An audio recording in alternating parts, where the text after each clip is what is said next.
জাতীয় সড়ক অবরোধ করে দীর্ঘ বিক্ষোভ আন্দোলন করেও শেষ রক্ষা হলো না। পেপার মিল চালানোর মতো আর্থিক সমর্থন নেই। এই কথা জানিয়ে এখন পেপার মিল তারা চালাতে পারবে না বলেও সাফ জানিয়ে দিলেন বর্তমানে পেপার মিলের দায়িত্বে থাকা মিল কর্তৃপক্ষ। এই ঘোষণার পরই যেন স্তব্ধ হয়ে পড়ল বল্লভপুর এলাকার হাজারো মানুষের কণ্ঠস্বর। পেপার মিল খোলার আন্দোলন যেন ব্যর্থ হয়ে গেল মুহূর্তে। লোকসভা নির্বাচনের আগেই এরূপ খবরে হাজার খানেক পরিবার আজ হতাশায় নিমজ্জিত।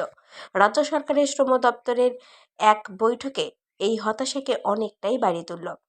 ত্রিপাক্ষিক বৈঠকের সেই কথোপকথন রাজ্যের শ্রম দপ্তরের মন্ত্রী মলয় ঘটকের সঙ্গে এই বিষয়ে কথাও বলে। নিজের প্রতিক্রিয়ায় তৃণমূল ও বিজেপিকে দুষলেন আসানসোলের প্রাক্তন সাংসদ তথা বাম শ্রমিক সংগঠন সিটুর জেলা সম্পাদক বংশগোপাল চৌধুরী। এদিকে পেপার মিল বন্ধের বিষয়ে জানতে পেরে মঙ্গলবার বিকেলে পেপার মিল কেটে বিক্ষোভ দেখালো বাম শ্রমিক সংগঠন সেতুর নেতাকর্মীরা। পরে তারা বল্লভপুর ফাঁড়ির সামনে বিক্ষোভ প্রদর্শন করে প্রতিবাদে সামিল হয়। বিক্ষোভকারীদের দাবি, অবিলম্বে বল্লভপুর পেপার মিল খুলতে হবে, পেপার মিলে পুনরায় উৎপাদন চালু করতে হবে মিল কর্তৃপক্ষকে। এর সাথেই তারা এও দাবি করেন, এই পেপার মিল খোলা নিয়ে অনিশ্চয়তা রয়েছে তা ঠিক, তবে মিল কর্তৃপক্ষ এখানে থেকে চুপিসারে যন্ত্রাংশ সরিয়ে নিয়ে যেতে চাইলে তা কিন্তু কখনোই মেনে নেওয়া যাবে না। তাদের দাবি, শ্রমিকদের প্রাপ্য বকেয়া মিটিয়ে পেপার মিলকে পুনরায় চালু করতে হবে, যা নিয়ে আগামীতে বৈঠক করে সে বিষয়ে সিদ্ধান্ত নেওয়ার দাবি করেন তারা।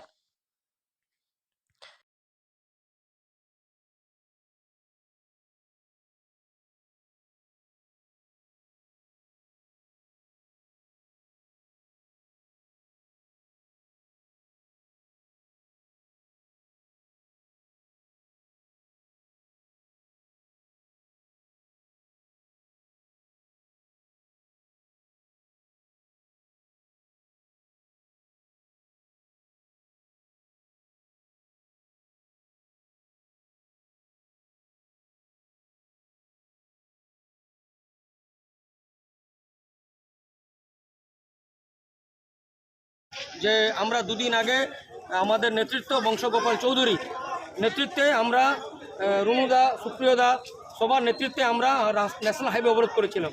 পেপার মিল খোলার ব্যাপারে কিন্তু মালিকের কোনো সদিচ্ছা দেখা যাচ্ছে না।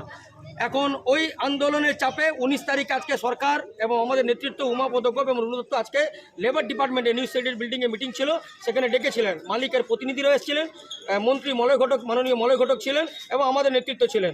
এখানে যা কথা হয় হতাশা ছাড়া কিছু নেই। যদিও কড়াভাবে তাদেরকে জানিয়ে দেওয়া হয়েছে যে টাকা মিটিয়ে দিতে হবে, ওরা মাল বার করতে চাইছিল। ওখানে সিদ্ধান্ত হয়েছে যে টাকা মেটাবে তবেই হচ্ছে যে মাল বার করতে দেওয়া হবে। আর মিল খোলার ব্যাপারে 6 এপ্রিল আবার বৈঠক হবে, আমরা দেখি, ওয়াচ রাখছি। কিন্তু আমরা সরকার পক্ষকে আজকে আমরা এই জন্যই বিক্ষোভ করেছি পেপার মিল গেট থেকে ফাঁড়ি পর্যন্ত, যে প্রশাসনকে হুমকি দিচ্ছি, আমরা পেপার মিলের শ্রমিকদের যেভাবে প্রতারিত করা হচ্ছে আমরা এটা মেনে নেব না।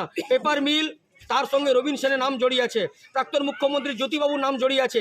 এই মিল বামফ্রন্ট সরকার অনেক কষ্ট করেছিল, আজকে মিল বন্ধ, একটা নেতা কারখানা কেটে আসছে না। কোথায় মলয় ঘটক? কেন তিনি আসবেন না? তিনি শ্মশানে উদ্বোধন করতে যাচ্ছেন আর পেপার মিল কেটে আসবেন না? আইএনটিটিউসির জেলা সভাপতি পশ্চিম বর্ধমানের অভিজিৎ ঘটক কোথায় আছেন? কোথায় লুকিয়ে আছেন? আর দুটো অফিস আছে যেখানে ফুর্তিবাজি হচ্ছে, কিন্তু পেপার মিল নিয়ে কোনো ভ্রুক্ষেপ নেই। এই পেপার মিলকে তৃণমূলের 2-3 জন নেতা টাকা খেয়ে মিলটাকে বন্ধ করেছে, যার সর্বনাশ আমরা ভোগ করছি। আজকে কি অবস্থা, তছনছ হয়ে গেছে আমরা। তাই আমাদের দাবি, পেপার মিল খুলতে হবে এবং শ্রমিকদের বেতন দিতে হবে। যদি না হয়, আজকে এখানে বিক্ষোভ করেছি, 2-3 দিনের মধ্যে আমরা আবার রাস্তায় নামবো, এটাই আমাদের কথা। মজুরি দিতে হবে, অবিলম্বে শ্রমিকদের বকেয়া মজুরি দিতে হবে, অপদার্থ ম্যানেজমেন্ট হায় হায়, অপদার্থ ম্যানেজমেন্ট হায় হায়, ইনকলাব ইনকলাব ইনকলাব জিন্দাবাদ, সেই টু করে সেই টু করে শ্রমিকের স্বার্থে সেই টু লড়ছে লড়বে, শ্রমিকের স্বার্থে সেই টু লড়ছে। বকেয়া মজুরি দিতে হবে, পেপার মিলকে বন্ধ হতে দিচ্ছি না, দেবো না। রানীগঞ্জ থেকে সঞ্জয় যাদবের রিপোর্ট, 99 নিউজ বাংলা।